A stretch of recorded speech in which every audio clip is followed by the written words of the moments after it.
Good morning, everybody. So, welcome to day 3 of Super Relaxation Week. So,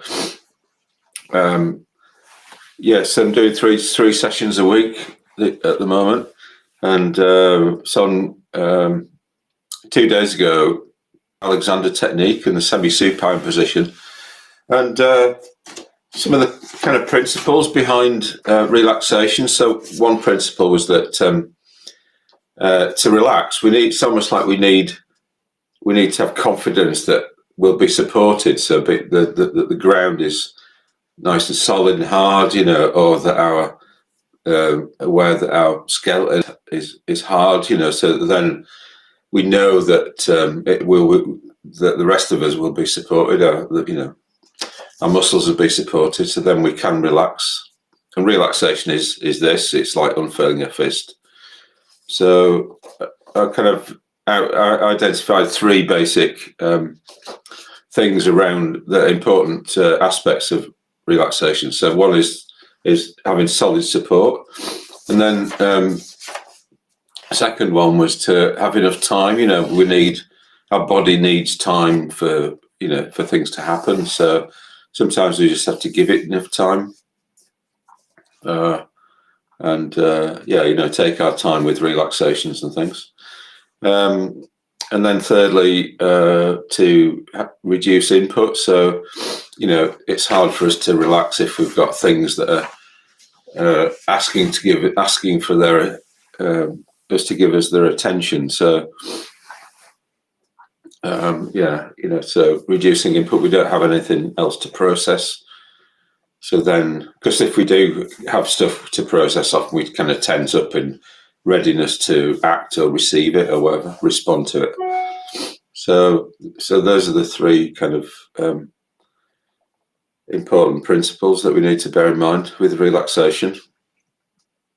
So what we're going to do today is to look at this, which I designed yesterday. It's called the Super Relaxation Week worksheet, and it's similar to the one last week that I used, which was the Super Stimulation Week worksheet. So in the first column, we've got what do I need more of, and then I've got the three important principles: solid support, less input. So what we do is we identify that at any time, the time and what we need, and then next is the action we take. So sit and do nothing, Alexander technique, relaxation, have a break from social media, so that reduce input, that sort of thing.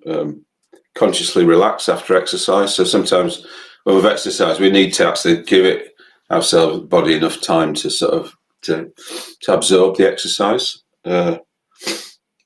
Power nap, early to bed, meditation, and then logging in the final column any change, and what we're looking for is change in our physical calmness or mental stillness or lack of reduced anxiety, that sort of thing. It's a calmness shift in the day. So we log it when we notice something's happened. So we'll look at that bit later on. But first of all, if you want to stand up, we'll do some body work and then some meditation. If you want to stand up, we'll do some body work and then some meditation.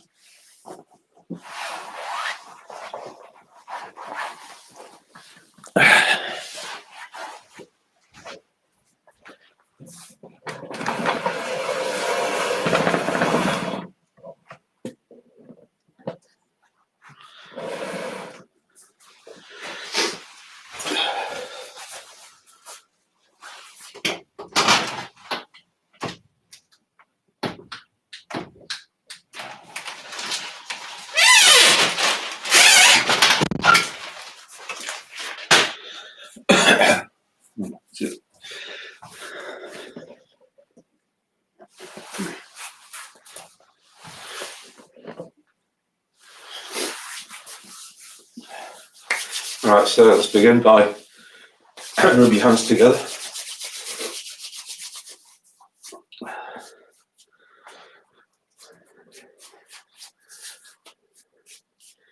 Give your hands a squeeze, bit of squeeze. And we do this sort of backwards and forwards. Just like it's as if it's your hips that are moving in a horizontal direction, backwards and forwards. And you just let your arms swing with that.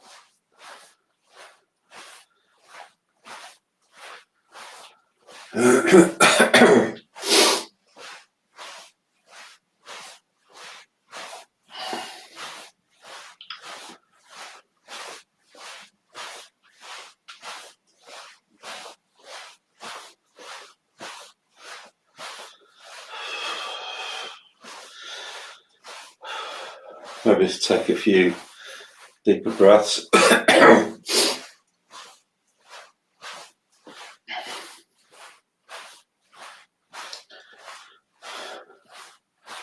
So remembering those three principles, solid support, so having a sense of how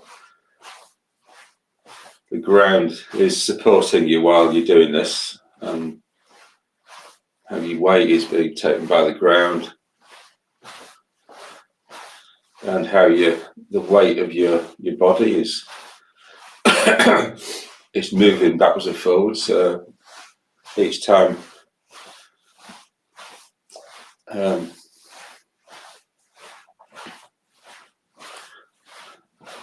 Each time you do a swing, it's like there's a bit of a stretch at the end of it because of the weight shifting.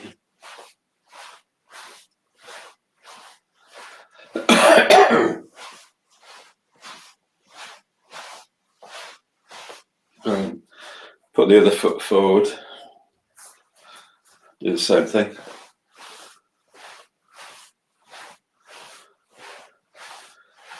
So your weight is moving backwards and forwards this way.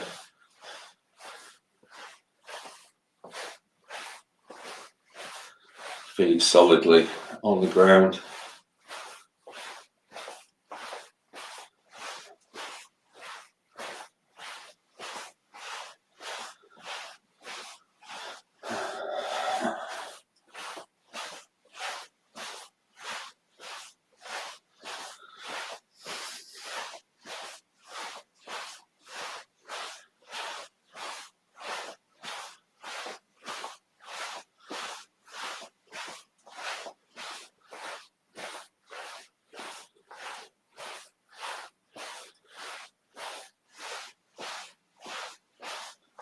Just allow your mind to be a bit lazy, so it's not really involved.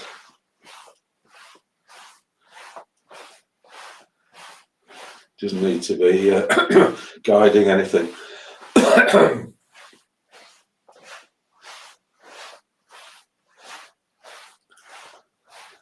Okay, and then swinging from side to side.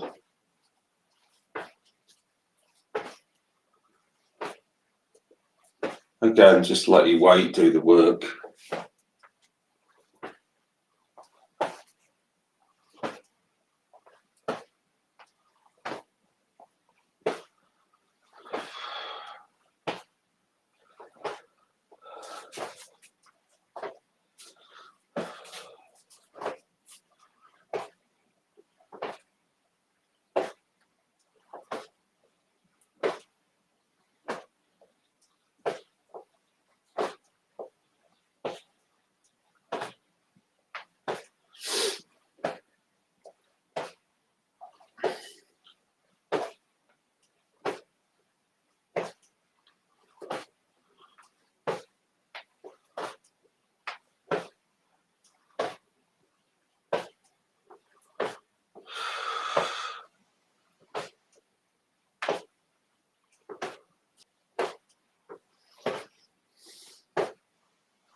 So remembering also that it's helpful to relaxation to have a rhythm. Remember I said about rocking the babies, it helps you go to sleep. So things that are rhythmical are good for relaxation. Things that are arrhythmical or unexpected are good for stimulation.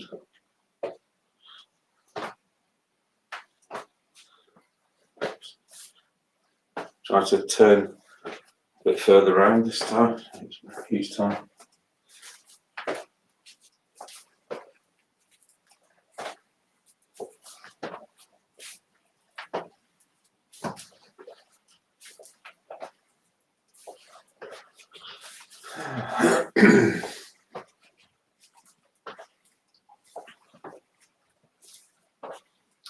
And then rotating your hips.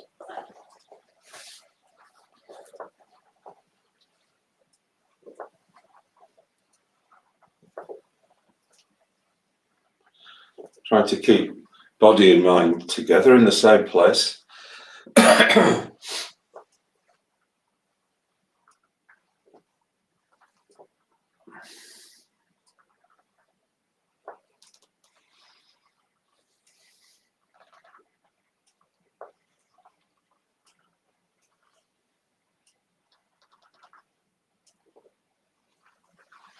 And then go the other way around.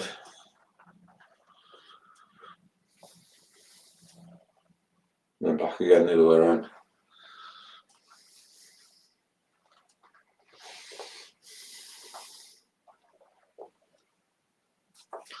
And then just support yourself and just lift one leg up and just hold it. And just wait for the muscle to stretch under gravity.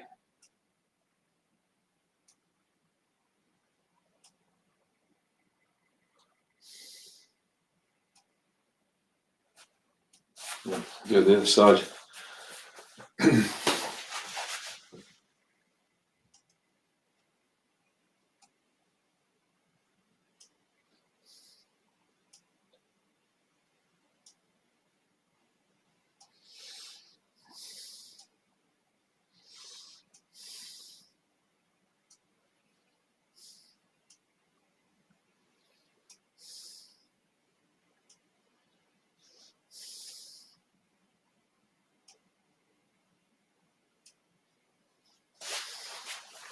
Okay, should shake everything up. Then take a seat.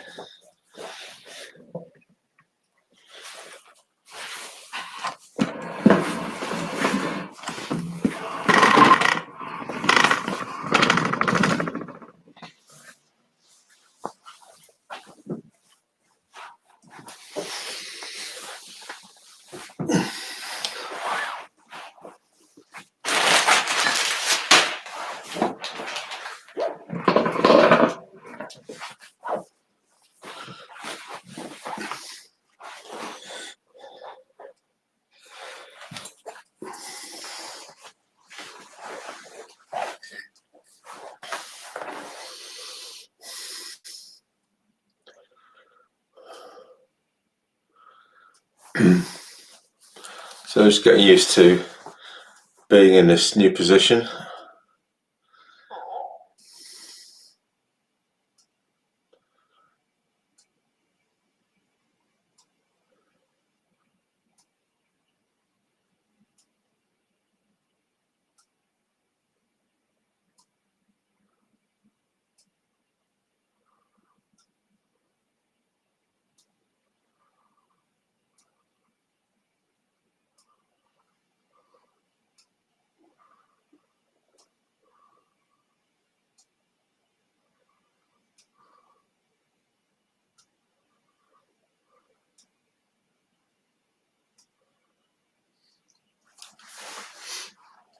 So this morning we're going to do the grounding meditation, which is where we bring awareness to our situation,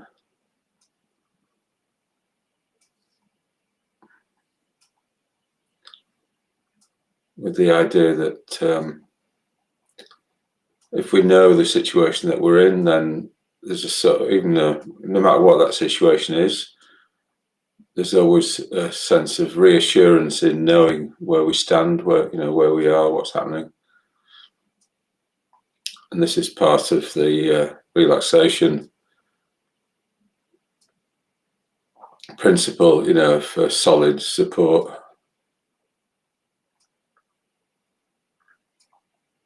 So what is our situation? So first thing is that we're a human being who exists in time and space.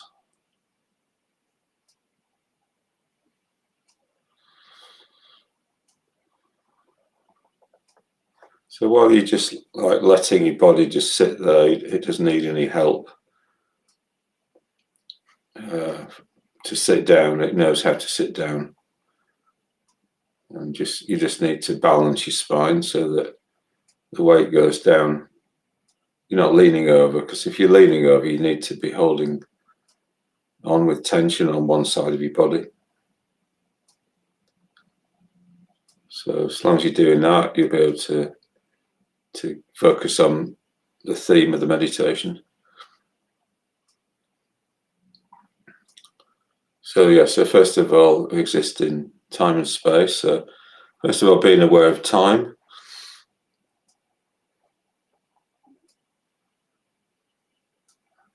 All the moments that you've experienced in the past.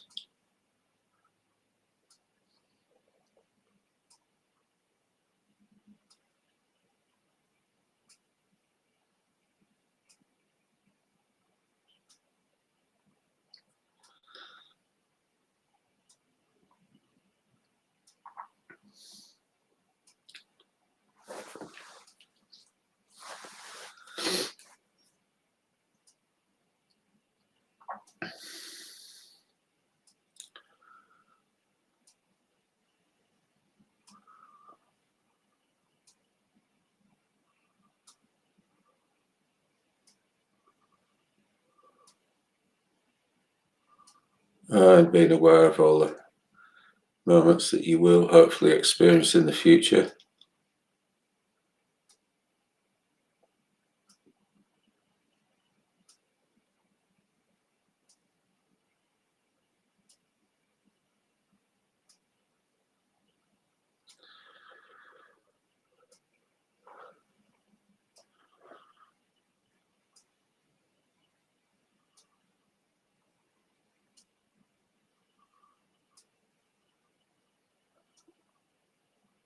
That right now you exist in a particular moment in time, which is the present moment.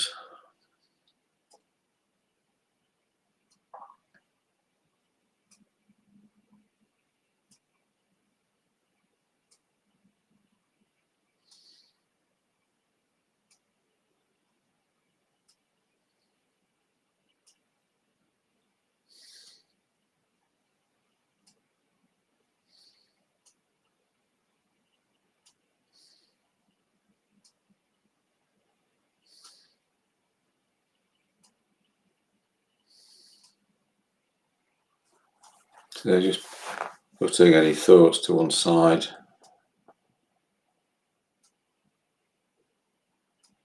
Your mind is kind of a bit busy. Just imagine that's disengaged and it's on the other side of the room, and we're just focusing on time at the moment, experience of time.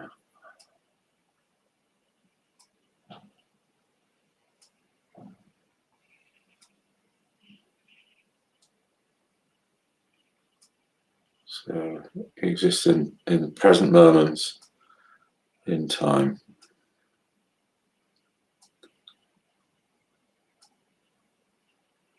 And we also exist in space.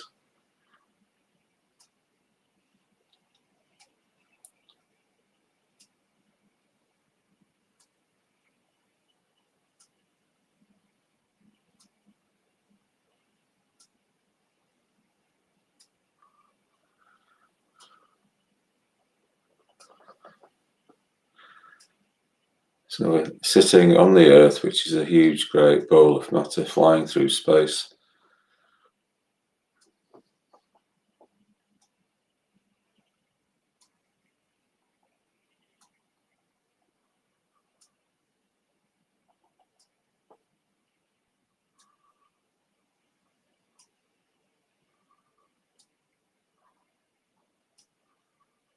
And above our head is the atmosphere,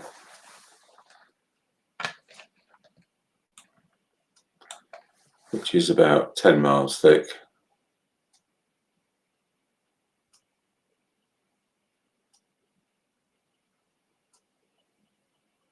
And beyond the atmosphere is vast empty space, where every now and then there might be a star, a galaxy or something, but not very often at all.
We have a body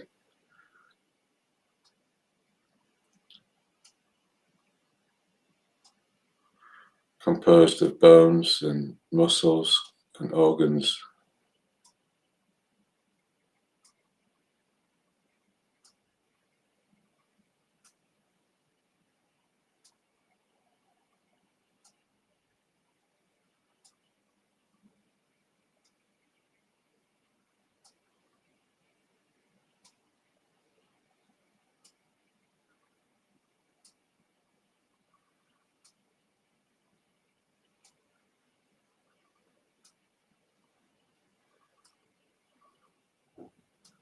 So tuning into the structure of our body.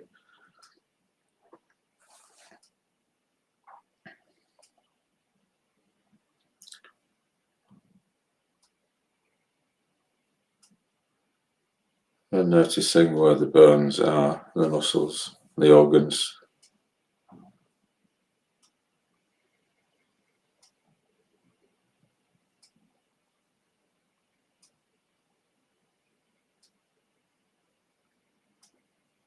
And looking for that solid support of the ground, of the seat we're sitting on.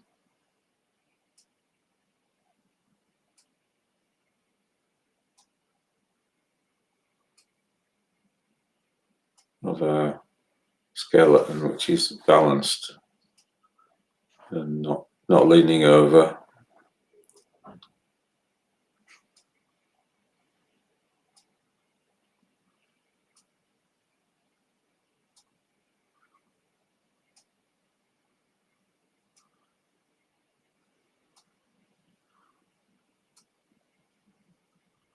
So just allowing the solid support of ground and the skeleton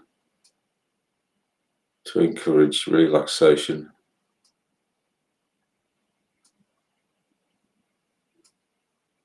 That the muscles will be supported by that solid support, allowing time to encourage greater relaxation.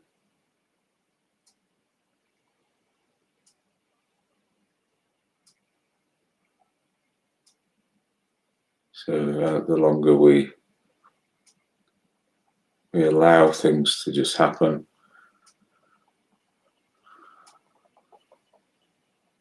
gradually that relaxation will grow.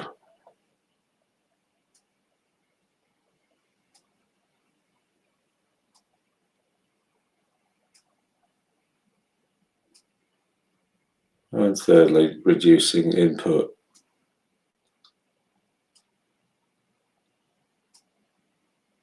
so that we're not letting our mind take over and want to be involved, want to be taking our attention.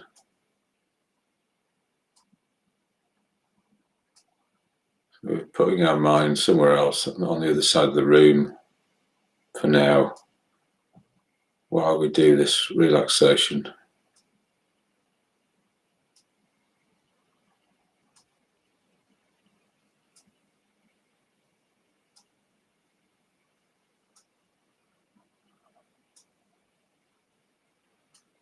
And we're just sitting with ourselves,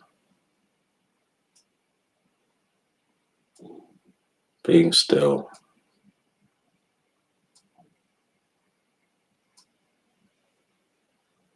being patient.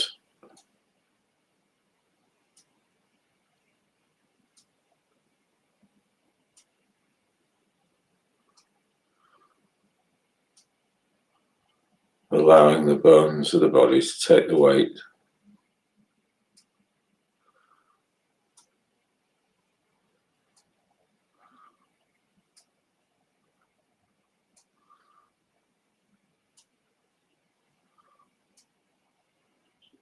Focusing on feeling supported.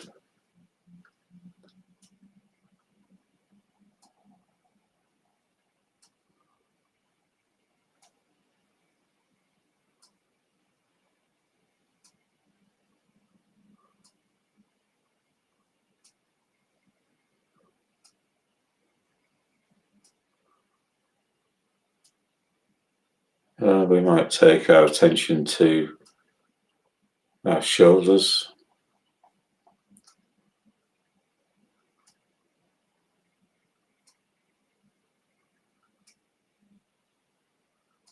and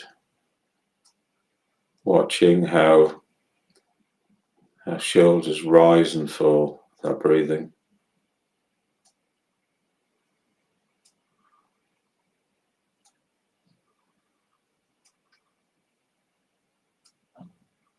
And imagining that with every out breath,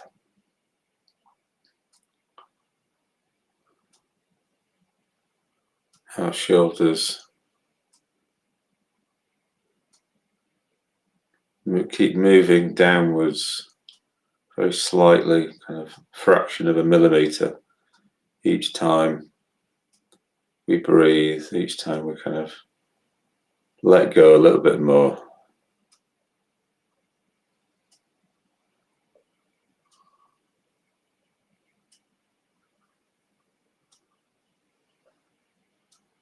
As the muscles across the top of our shoulders get slightly longer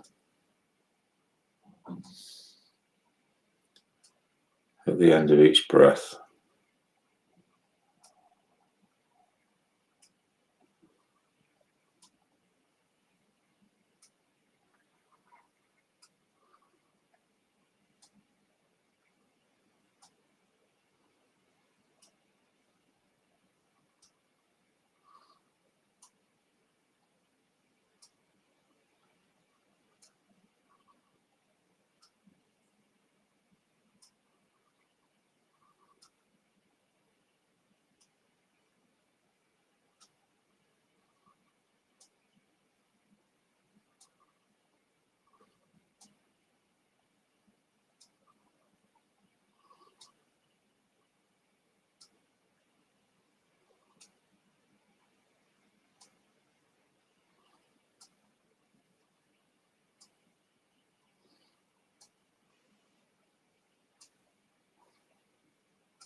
Just checking that we're not leaning over.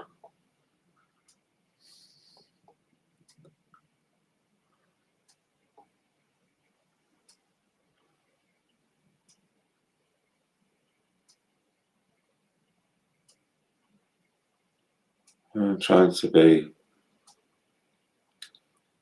as clear as we can about where the hard parts of our body are and where the soft parts of our body are,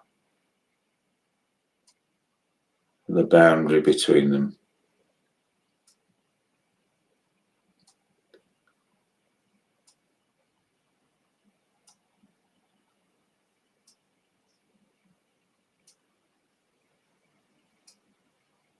So we're letting the structure of our body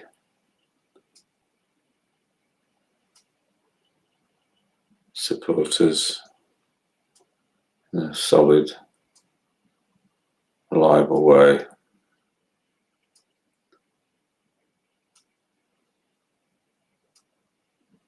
And we're letting everything else just be soft.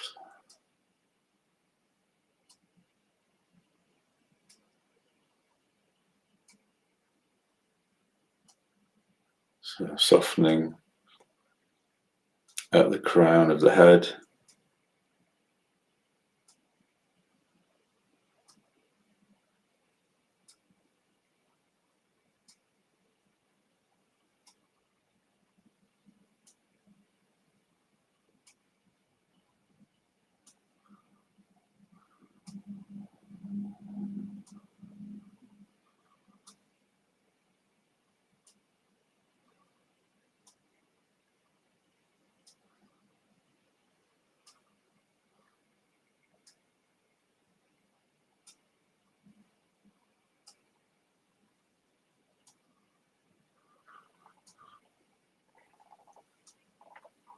Noticing the interface between the bone of the skull and the flesh of the scalp.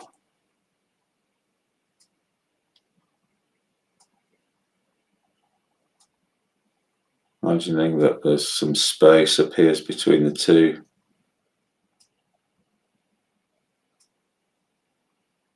That the flesh of the scalp can become looser.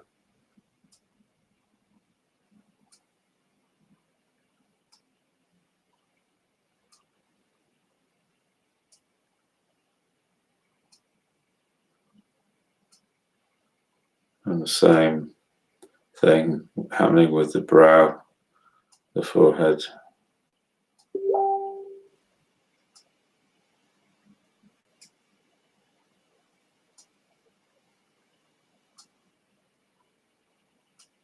And the bones of the face. Allowing the flesh of the face to fall away from the bones.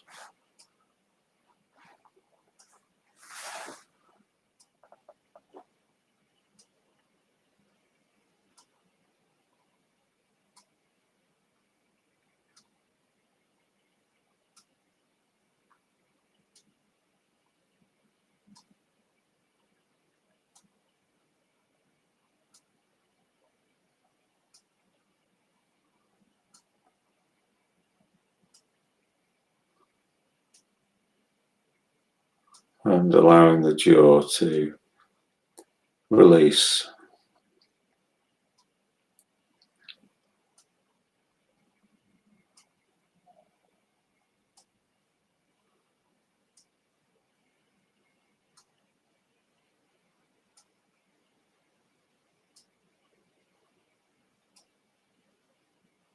The roof of the mouth and the back of the throat and the tongue to become softer.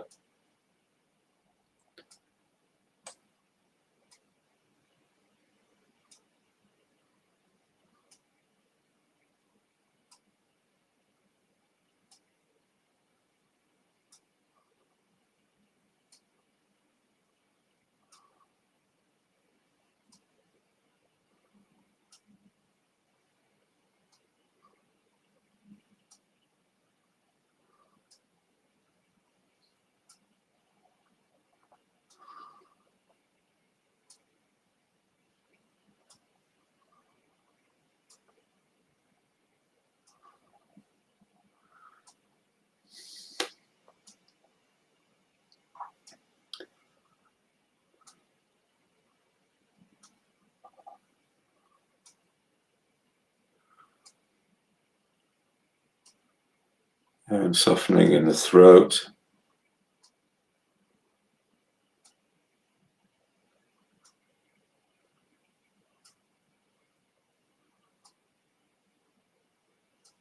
And the front of the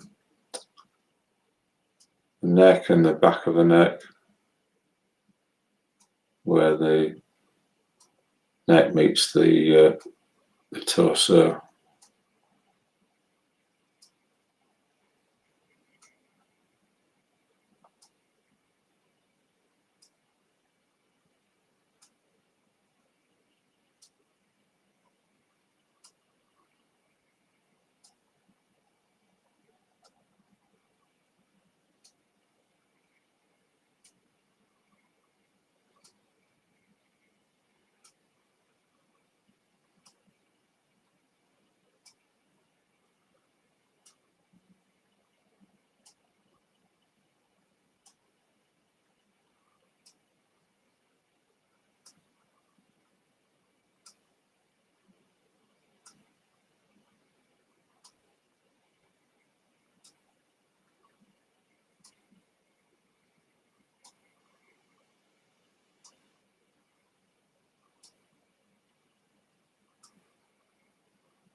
And a sense of lengthening across the shoulders.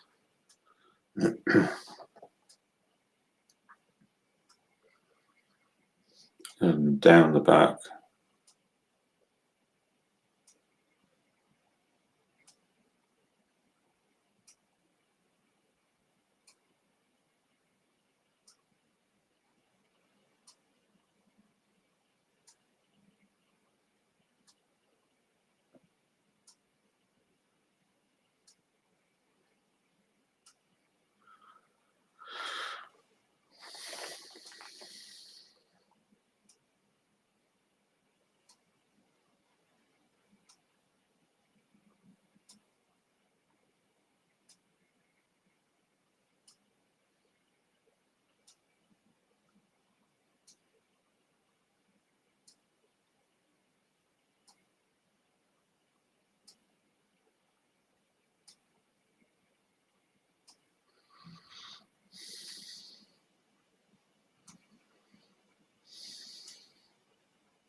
It's as if we're giving all of the muscles of the body to the earth.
So at your own time, you're bringing your meditation to a close.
Okay.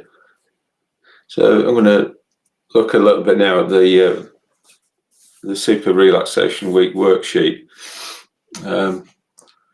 But before I do that, I just I was given this this card by when I worked in the cafe. We had a vegetarian cafe underneath the Buddhist Centre in Manchester. So I worked there for nearly 2 years in the early 2000s. So when I left, the team gave me this picture, and it's like a Shaolin monk standing on his head. And yeah, just seeing kind of documentaries about Shaolin monks, and they just, I mean, they really go to town, with just kind of discipline and just hitting them, take it in turns, hit each other.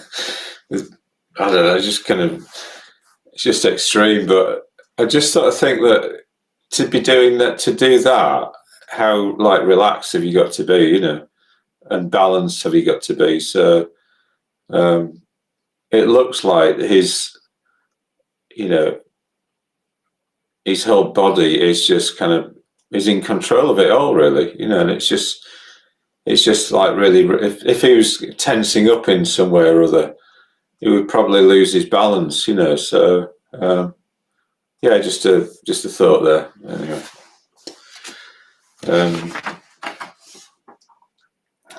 yeah. So I thought that it's always good to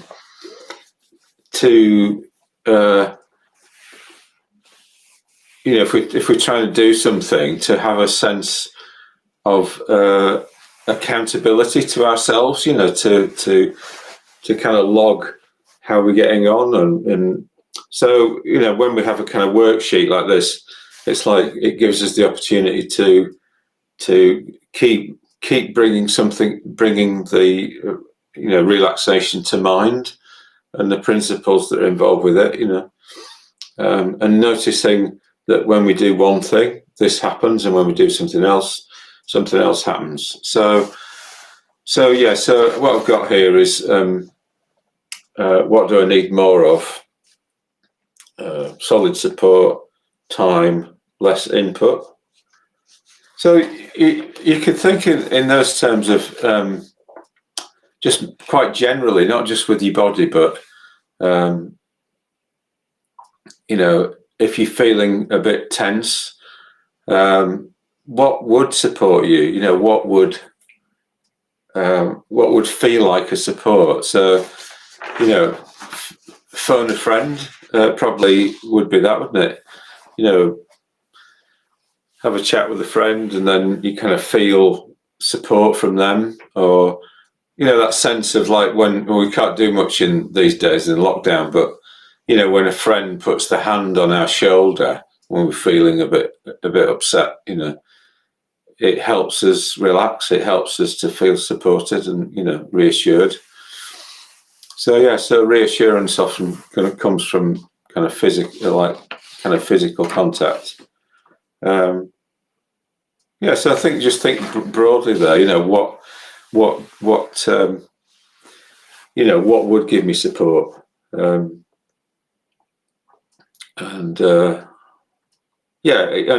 awareness of of our actual situation. So, for instance, like sometimes I get to the stage where I'm trying to do things through the day, and I feel a bit tired, because maybe the previous day I've been doing a lot of something, and then I get to about 6 o'clock, and I think, actually, I just feel like going to bed, because I've run out of steam, really. So that kind of knowledge is a sort of support. It's like, I know what I need to do. It might be unconventional, but this feels like what I need to do. So it's like we're resting our kind of life on something real. That this is the real situation. I can't cope with more of today. And it's like that with people who have health conditions. Who have who have to pace themselves. So it can just feel like, oh, I'm giving up because I have to stop now because it's to carry on is to hurt my body, But yeah, resting on the reality of the situation, I think, that can give us solid support. Acknowledging the truth about things. So yeah, we acknowledge the truth, and we give up. We relax and think, oh, that's all I can do. That's it.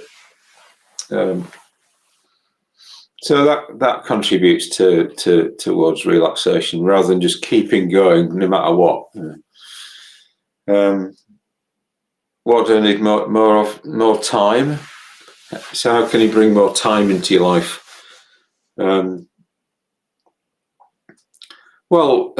Sometimes time is almost like a state of mind. I remember years ago getting up, and I didn't get up particularly early in those days. And after I'd been up for about half an hour, I thought, oh, I haven't hardly done anything, and the day's wasted. So it's like it's like a sort of a mindset that I don't have enough time. So we can actually try and talk ourselves into the idea that we have loads of time, lots of time in life, for things. Because we're often kind of in a bit of a panicky state, thinking, "Oh, got to do this, got to do that," and pushing ourselves to achieve things, and we can just be like burning up all our energy with anxiety, and so the point I think in life is to be efficient with our time, and so rather than just being neurotic with it, so having enough time to make the right decision that is going to be the best in terms of our energy, what we can do, what we can achieve with the minimum resources possible, that sort of thing. So I think yeah, giving ourselves time can actually be efficient. Actually, if we sort of stop and think about things, we can actually come up with solutions that are maybe better than the ones that are just rushed.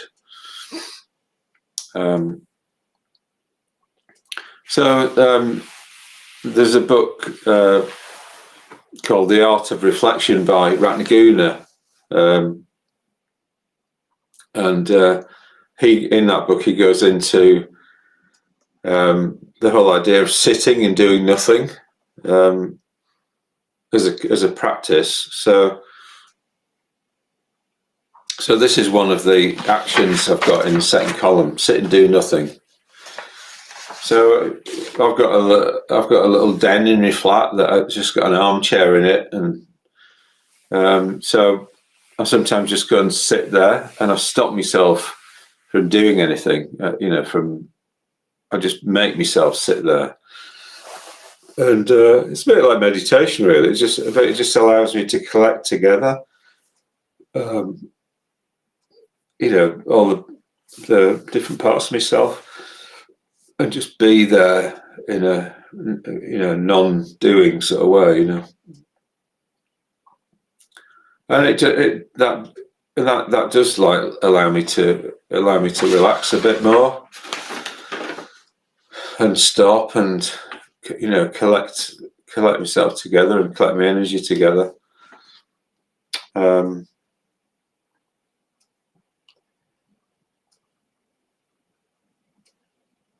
And there's a thing called that Surita Pamaloka calls the garden practice. So where you sit in a garden, or anywhere really that's kind of that's nice. And what happens is, after about 20 minutes, it's like you suddenly kind of, something shifts and you suddenly kind of arrive in the garden.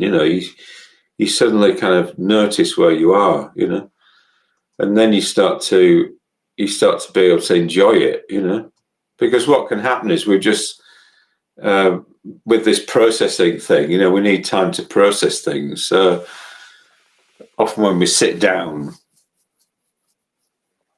we can't just be available to what's there around us immediately, because we're still processing all the stuff that we've been doing. So maybe what happens is it takes 20 minutes for the processing to sort of slow down, and then we actually become available to what's in front of us, our experience. So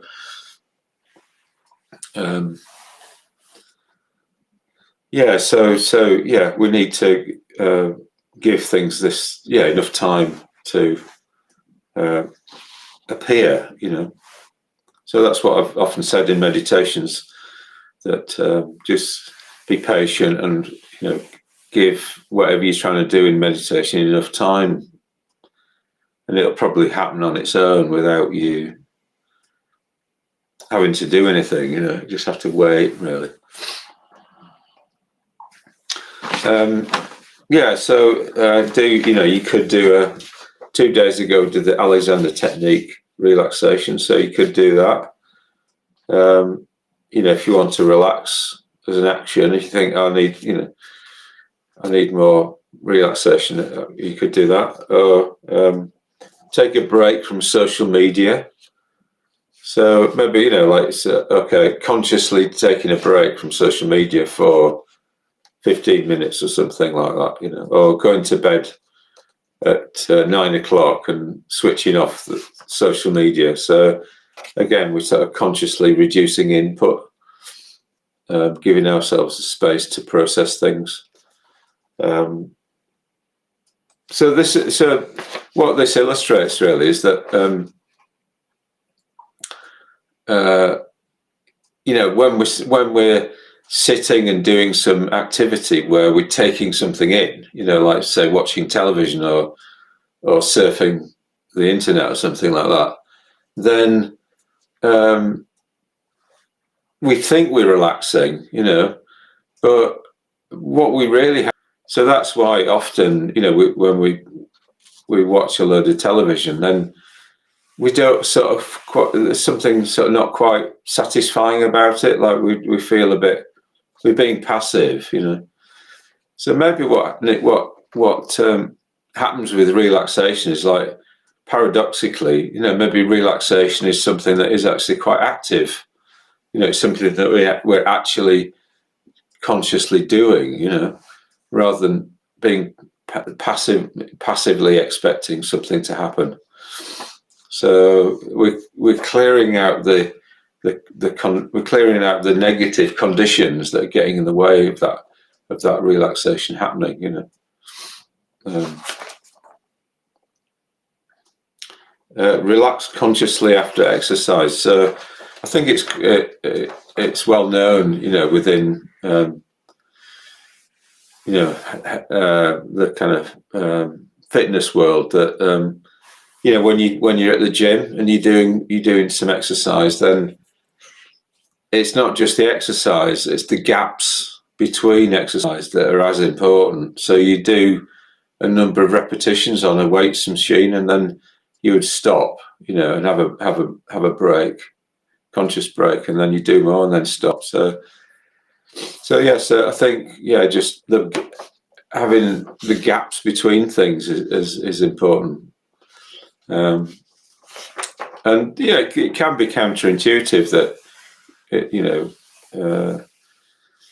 but I think it does work. It does work if we it's almost like the resting part of the exercise is as important as the exercise itself, in terms of, like, helping the muscles to